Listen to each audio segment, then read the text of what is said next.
Paris Saint-Germain have beaten Arsenal by 1-0 in the first leg of their Champions League semi-final, and in this video we're going to be breaking down how they did it. We're going to be taking a look at the tactics that Luis Enrique used to not only overwhelm Arsenal, but also break down that impressive defence.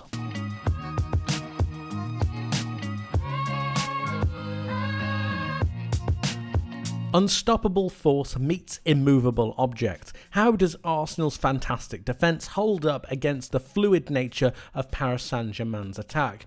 Early on in the game, we got our answer. PSG able to find pockets of space nearly all over the pitch. They were able to turn Arsenal almost at will and start to get some really clear-cut opportunities. But why did this happen? And how did Arsenal allow it to occur? How did Mikel Arteta allow it to occur? Well, first of all, to better understand this, we need to understand Arsenal's setup and what their game plan was. First of all, we had them in their 4-4-2 defensive shape. This is something that's completely normal for Arsenal. It's something they do all of the time. But how does Arsenal fix the major dilemma that they had posed against them? How do they work out with their two midfielders in Merino and Rice against PSG's three midfielders? They're always going to be outnumbered in the middle of the park. They have one of two options that they could try to go for. They could drop Martin Odegaard into a more defensive midfield position, leaving Trossard and then making up the numbers that way. Or they could try and be really aggressive. They decided to opt for the latter in this game, and it meant that Arsenal's full game plan was to be super aggressive against the Paris Saint-Germain back line, with the idea of pressuring them into their own half, forcing turnovers around their penalty area to get Arsenal on the front foot and closer to goal. A decent idea, but not necessarily thought through completely, and I'll explain why in just a second. If we take a look at how this works, Trossard goes on to Marquinhos, Odegaard onto Pacho, and Saka onto Mendes. Hakimi took a more advanced role, and Martinelli ended up following him into this space right here. But once we move these Arsenal players, we start to see a problem unfold. You've still got those three Paris Saint-Germain midfielders and the two Arsenal midfielders. Rice could go on to Ruiz and Merino could go on to Vitinha, even if they start to try to drop to help with the progression of the ball. You've still got a problem in João Neves in the centre of the pitch. How do you deal with him? You deal with him by having Kiwior push up against João Neves, and that means you've got every base covered. It allows for your team to really be aggressive man-to-man marking and hope that you're going to turn over the ball. But one thing that Arsenal didn't necessarily account for, or I don't think Arteta accounted for, was the X factor in this game, and that is Ousmane Dembélé.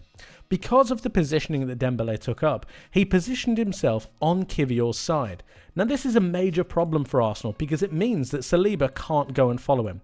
And it might sound daft, but you really can't just be following players across the pitch. Remember, Arsenal aren't man-marking here. Arsenal are actually just looking to pressurise PSG into their own half. To do that, they're utilising a man-mark system, yes, but it's not like Saliba can go walkabout onto another area of the pitch. It leaves far too much space, especially with the pace that Dembélé has. So moving Dembélé over to this side gives another overload. It gives another 2v1 in Paris Saint-Germain's favour. Already you're starting to see a danger unfold. When PSG look to progress the ball forwards, what have you got? You've got Vitinha dropping, you've got Ruiz dropping, and of course the Arsenal players are following. But in that, you're opening space. In dropping your Paris Saint-Germain line back a few yards, you're opening up this space right here. And this is where it's going to cause some major problems, because this is the space that Ousmane Dembélé, the man that we've been really talking about, the X factor for this side, this is where he drops. João Neves stays high and Dembélé finds this space. All of a sudden, you've got big problems. You've got your two Arsenal midfielders in Rice and Merino looking to pressurise. You've got your three attackers in Odegaard, Saka and Trossard pressurising. Martinelli's holding out as well, and it means that there's acres of space. Kiwior can't press forwards because of the positioning of João Neves, and you've got a huge problem. The moment that Dembélé gets the ball, the moment he receives this pass, it is curtains for Arsenal because they're now being turned. They're now being forced towards their own box. They're now being pressured onto a completely different side. And from then, it really started to fall down for them. That pressuring system, that man-mark system really started to fall apart.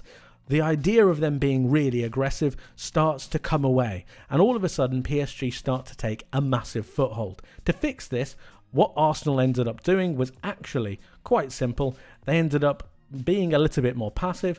They foregoed the actual man-mark system, still looking to pressure, but what you had was Odegaard almost man-marking Vitinha right here. And it was this that started to just stifle PSG's progression. But as we know, the damage was already done. And this is how the goal comes about. This is how Paris Saint-Germain broke Arsenal. This is how they broke down that Arsenal defence. So you've got your three Arsenal forwards in Saka, Odegaard and Trossard pressurising that PSG back three. You've also got Declan Rice and Mikel Merino pressuring onto the two PSG midfielders in Fabian Ruiz and Vitinha. Look at Vitinha's positioning. He's dropping. He's dropping to try and help facilitate the ball, to help recycle it around and progress PSG forwards. Arsenal are trying to stop this. They're trying to man-mark this. They're trying to get this out of PSG's system. But look at this. What have you got? On the edge of the screen, you've got Ousmane Dembélé just dropping into that position. As he drops into that position, look at the acres of space that he's now got to apply himself. He's now able to turn. Because of the positioning of Martinelli, it's not his fault at all, but because of the positioning of Martinelli, he's not able to contest Dembélé quick enough. He's too worried about the PSG player out on this far side. He's too worried here. And that means that he's not able to help stop Dembélé. Kivior can't come out and contest, and look at Saliba as well. We're going to take a look at Saliba in just a moment. Saliba is just off your picture right here. But look at him right now. He realises that's his man, but he can't go and contest. He can't jump across.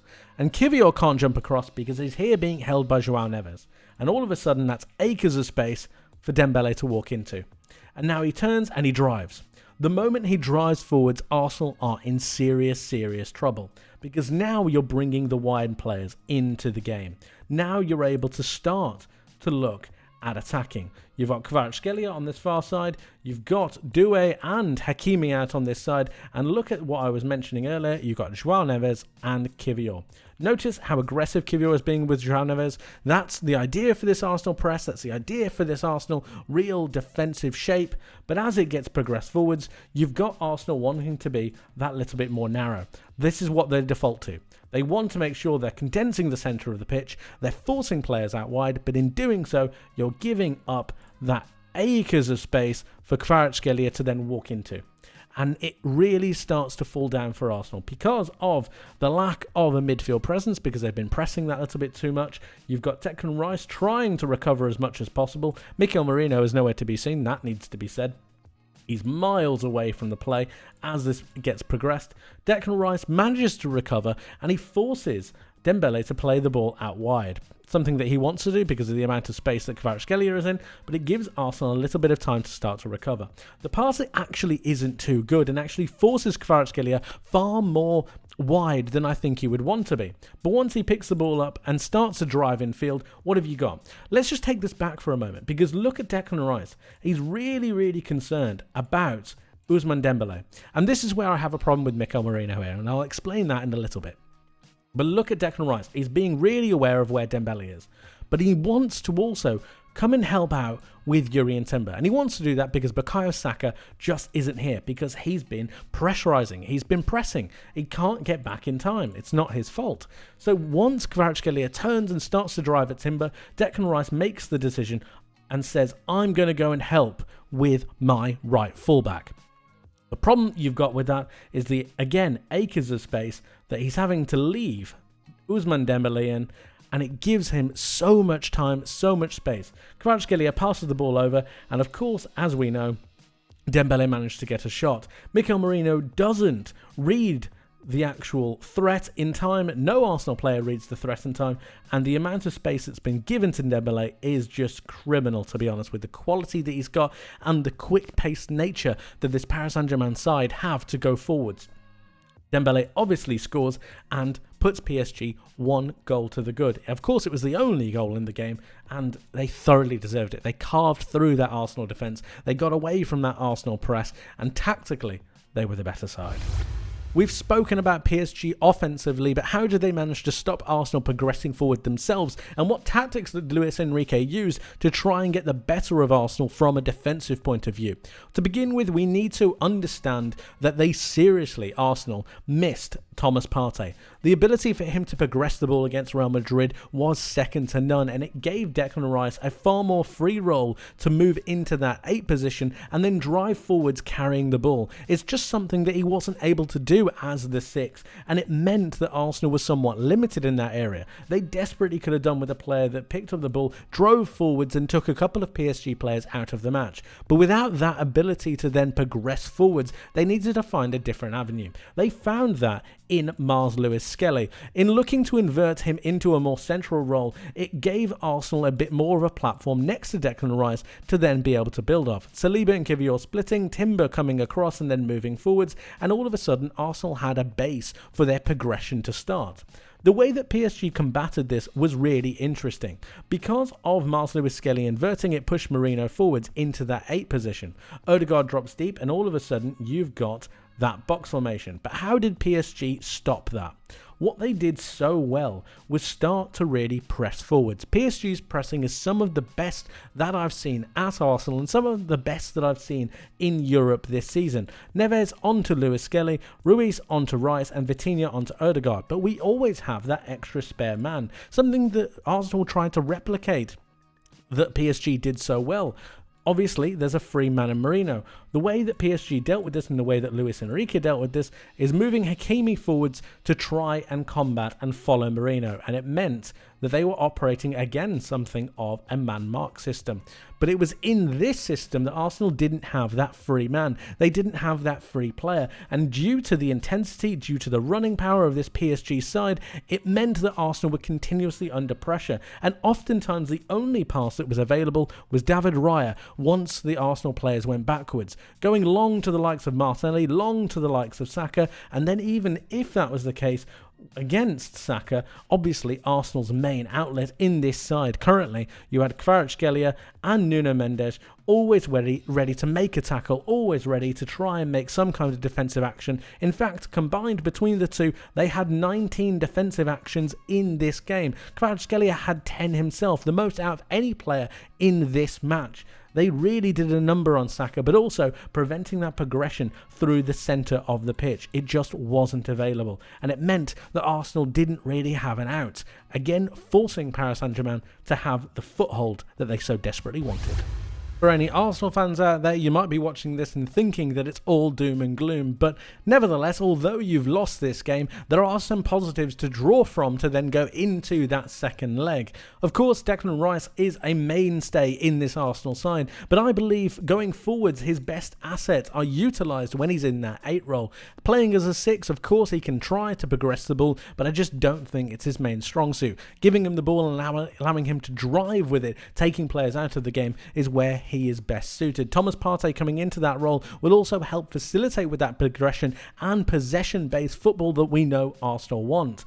Allowing for isolating duels between Bukayo Saka and Nuno Mendes is a key part of allowing this Arsenal side to progress forwards, especially down this right-hand side. And remember, Arsenal are the more physically dominant side. They scored a goal even though it was offside against PSG in that first leg, and of course they're still going to have some major opportunities when it comes to being that physically dominant aerial side. There are positives to draw from for that second leg, but for now PSG were the tactically better side and they did deserve to win this game. It's all set up perfectly though with that second leg. But of course guys, let me know what you think in the comment section below. I would love to hear from you. Thank you ever so much for watching. What did you make of PSG? What did you make of Arsenal? And how do you see the entire tie going? Let me know in the comments below. Thank you ever so much for watching. I hope you enjoyed, hope you learned something new, and I hope to see you in the next one. But until then, my friends, take care.